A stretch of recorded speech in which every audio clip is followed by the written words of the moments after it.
तो आक्रमण ही बचाव का सबसे अच्छा तरीका होता है और अब समर सिंह युद्ध की इसी नीति को खुद को बचाने के लिए अपना रहा है ताकि वो आकांक्षा केस में खुद को पाक साफ साबित कर सके।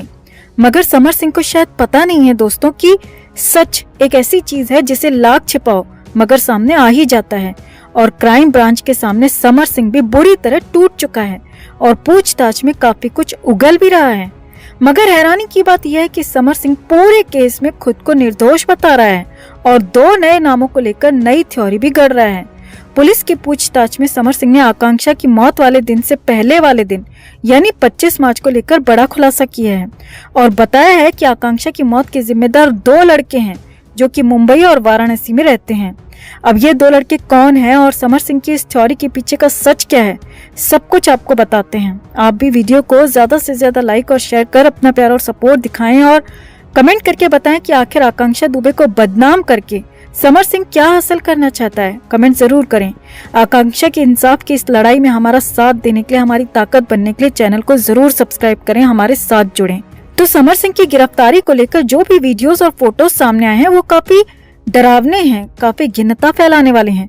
लंबी दाढ़ी, ब्लू हुडी और मुंह पर मास्क लगाकर समर सिंह एकदम क्रिमिनल जैसा ही लग रहा है। 26 तारीख से पुलिस को छका रहे समर सिंह को वाराणसी की क्राइम ब्रांच ने गाजियाबाद से अरेस्ट किया है और समर सिंह से लगातार पूछताछ जारी है। पहले तो समर सिंह पूछताछ में बहुत ड्रामा कर रहा था, खुद की पहुंच की धमकियां दे रहा था, मगर पुलिस के बड़े बड़े ऑफिसर्स की सख्ती के आगे समर सिंह की एक नहीं चली और समर सिंह को मुंह खोलना ही पड़ा। मगर यहाँ पर समर सिंह बड़ा खेल करता नजर आ रहा है और अपने मुंह से कई खुलासे करते हुए आकांक्षा दुबे पर ही कीचड़ उछाल रहा है। तो पुलिस की पूछताछ में समर सिंह ने कहा कि उसे इस केस में बलि का बकरा बनाया जा रहा है जबकि असली गुनहगार तो कोई और है। जी हाँ, समर सिंह का कहना है कि उस पर दर्ज की गई FIR बिल्कुल गलत है जबकि आकांक्षा की मौत के लिए कोई और ही जिम्मेदार है और वो खुलेआम घूम रहे हैं। पूछताछ में समर सिंह ने आगे कहा, 26 मार्च को क्या हुआ मुझे नहीं पता, मुझे तो न्यूज चैनल्स और मेरे मैनेजर के जरिए पता चला कि आकांक्षा की मौत हो गई है। मैं तो खुद इतना शॉक्ड था कि वो ऐसा कैसे कर सकती है। मैं आकांक्षा को लेकर अपने करीबियों से बात ही कर रहा था कि कुछ घंटों बाद मेरा नाम हेडलाइंस में आने लगा। मैं हैरान हो गया, मैंने तो कुछ किया ही नहीं, फिर आकांक्षा की मां ने मुझ पर क्यों FIR दर्ज करवाई है।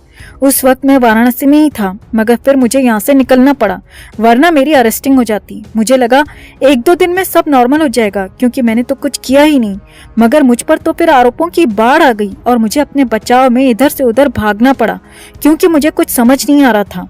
इसके बाद पुलिस ने समर सिंह से पूछा कि उसकी आकांक्षा से आखिरी बार बात और मुलाकात कब हुई थी।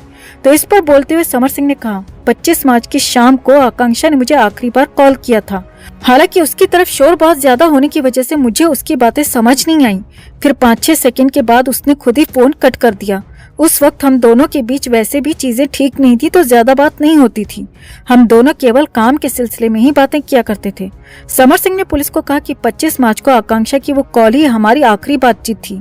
समर सिंह ने आगे कहा, लोग मेरे और उसके करीब होने की बातें कह रहे हैं लेकिन सच तो यह है कि मुझसे ज्यादा आकांक्षा 2 लड़कों के साथ करीब थी। हम दोनों कैमरे के सामने अच्छे लगते थे लेकिन रियल लाइफ में ऐसा कुछ भी नहीं था। समर सिंह ने पुलिस को दिए अपने बयान में कहा कि आकांक्षा बनारस और मुंबई के रहने वाले 2 लड़कों के संपर्क में थी और दिन भर उन दोनों से बातें किया करती थी। आकांक्षा उन दोनों ही लड़कों के काफी करीब थी। तीनों की रात भर घंटों घंटों बातें होती थी। समर सिंह ने कहा, सच कहूं तो आकांक्षा एक साथ 2 लड़कों के साथ अफेयर में थी और उन दोनों लड़कों को भी पता था इस बारे में। तीनों एक साथ कई बार डेट पर गए थे, होटल में एक ही कमरा बुक किया करते थे। समर सिंह ने आगे कहा, अगर पुलिस आकांक्षा के फोन खंगाले और कॉल डिटेल निकलवाए तो काफी कुछ पता लग जाएगा और ये भी पता लग जाएगा कि वो दोनों लड़के कौन हैं और आकांक्षा उन दोनों से कितनी देर बातें किया करती थी। समर सिंह ने अपने बयान में साफ साफ कहा कि आकांक्षा की मौत से मेरा कोई लेना देना है ही नहीं, लेकिन अगर पुलिस जांच करे तो उन लड़कों का कनेक्शन इस मौत से जरूर निकलकर सामने आएगा। समर सिंह ने कहा कि वो दोनों लड़के ही आकांक्षा की मौत के जिम्मेदार हैं। पुलिस को उन दोनों को पकड़कर पूछताछ करनी चाहिए। समर सिंह ने आगे कहा, मेरा और आकांक्षा का रिलेशन बहुत कम वक्त तक रहा था, बहुत थोड़े दिनों के लिए हम साथ थे। मुझे आकांक्षा की यही बात पसंद नहीं थी कि वो मेरे साथ रिश्ते में होते हुए भी उन लड़कों से घंटों बातें किया करती थी। इसी बात को लेकर हम दोनों के बीच ब्रेकअप काफी पहले ही हो गया था। बस किसी प्रोजेक्ट पर हम साथ काम करते थे और कभी कभी हमारी फोन पर बातचीत हो जाती थी और इससे ज्यादा कुछ भी नहीं। समर सिंह ने कहा कि मेरे ऊपर आरोप लगा है कि मैं आकांक्षा को गुलाम की तरह रखता था, टॉर्चर करता था, उसे किसी और के साथ काम नहीं करने देता था, मगर ये सब आरोप बिल्कुल गलत हैं। मैंने कभी आकांक्षा को नहीं रोका, इवन उसका आखिरी गाना भी किसी और अभिनेता के साथ था। मुझे भला इससे क्या प्रॉब्लम हो सकती है? वो अपनी लाइफ में थी, मैं अपनी लाइफ में, इससे ज्यादा कुछ नहीं था। समर सिंह ने कहा कि मारपीट वाली बात बिल्कुल गलत है, क्योंकि आकांक्षा इतनी बड़ी एक्ट्रेस थी कि मारपीट खाकर क्या वो चुप रहती? क्या वो कभी पुलिस के पास नहीं जाती? क्या कभी मेरे खिलाफ मीडिया में कुछ नहीं बोलती? मगर उसने तो कभी ऐसा नहीं कहा। ये सब आरोप बेबुनियाद हैं। पैसों को लेकर हुए सवाल में समर सिंह ने कहा कि उसका इससे कोई लेना देना नहीं है। लेन देन का हर काम संजय सिंह देखता है। मुंबई और लखनऊ में संजय सिंह का ऑफिस है, यहीं से वो प्रमोशन का हर काम देखता है और किसको कितना पेमेंट करना है वो सब यहीं से देखता है।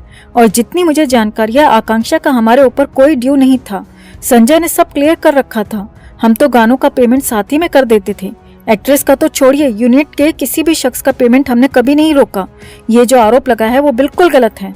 यहाँ आपको बता दें कि आकांक्षा दुबे बीते 25 मार्च वाराणसी के एक होटल में मृत पाई गई थी। इसे लेकर एक्ट्रेस की मां मधु दुबे ने समर सिंह पर कई गंभीर आरोप लगाए थे। मधु दुबे का आरोप है कि आकांक्षा को समर सिंह और उसके भाई ने टॉर्चर करते हुए जान से मारने की धमकी दी थी। समर सिंह ने उसकी बेटी से पैसे लिए थे जो लंबे समय से नहीं लौटाए और इस बात पर दोनों के बीच विवाद था और इसीलिए समर सिंह ने आकांक्षा को मार दिया।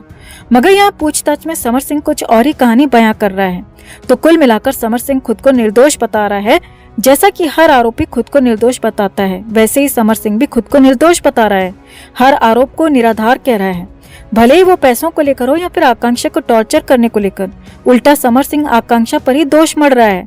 आकांक्षा का एक साथ 2 लड़कों संग अफेयर होने की बात कर रहा है और आकांक्षा की मौत के लिए भी उन दोनों को ही जिम्मेदार बता रहा है। तो आपका समर सिंह की बातों पर क्या कहना है? आखिर मौत के बाद आकांक्षा को इस तरह बदनाम करके अपने पाप क्यों छिपा रहा है? क्या समर सिंह को लगता है कि कानून को वो बेवकूफ बनाकर बच जाएगा? आकांक्षा की मौत के बाद उसकी छवि खराब कर आखिर समर सिंह हासिल क्या करना चाहता है? आप भी समर सिंह के इस पूरे बयान पर, इस पूरे खुलासे पर अपनी बात, अपनी राय कमेंट में जरूर रखें और वीडियो को ज्यादा से ज्यादा लाइक और शेयर कर अपना प्यार और सपोर्ट जरूर दिखाएं। चैनल के साथ जुड़कर चैनल की आवाज बने।